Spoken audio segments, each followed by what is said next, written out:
Hey there, how's it going? I'm Dr. Natalie Brooks, and I've been working in men's health for over 20 years now.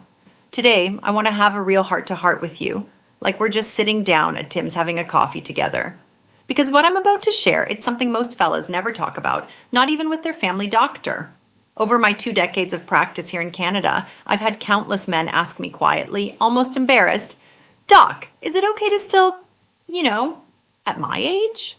Whether we're talking about intimacy with a partner or taking matters into your own hands, there's so much shame around this topic after 60. But here's the thing, there shouldn't be any shame at all. Let me tell you about your prostate first. It's this little gland about the size of a walnut sitting right below your bladder. Think of it like a small factory that produces fluid for your semen. Pretty important little guy, eh? Now here's what the research is showing us. A major study from Harvard followed over 32,000 men for 18 years.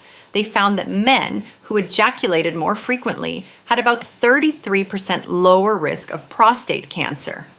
That's a significant number. But listen carefully. This doesn't mean you need to hit some magic number every month. Your body has its own rhythm, and that's perfectly fine.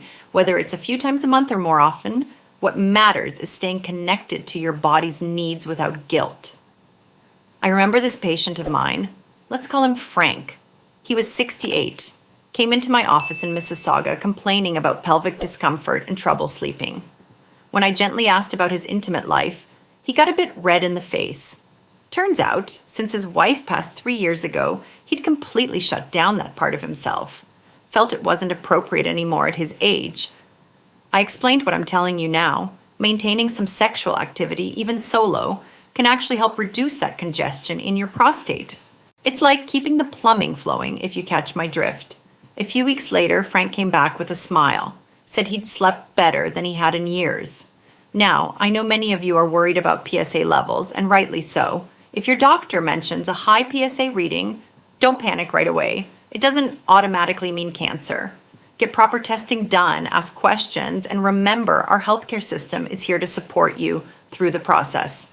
For those of you who've had prostate surgery or might be facing one, I want you to know that pleasure doesn't end there. Yes, things might work differently afterward. You might experience what we call retrograde ejaculation or dry orgasm.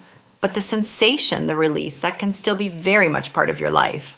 Many of my patients have rediscovered intimacy even after surgery.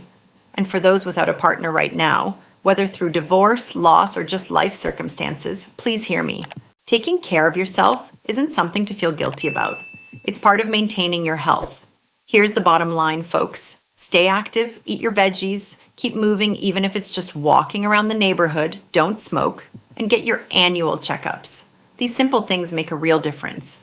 You deserve to live well at any age. You deserve accurate information without judgment, and you absolutely deserve to feel good in your own body.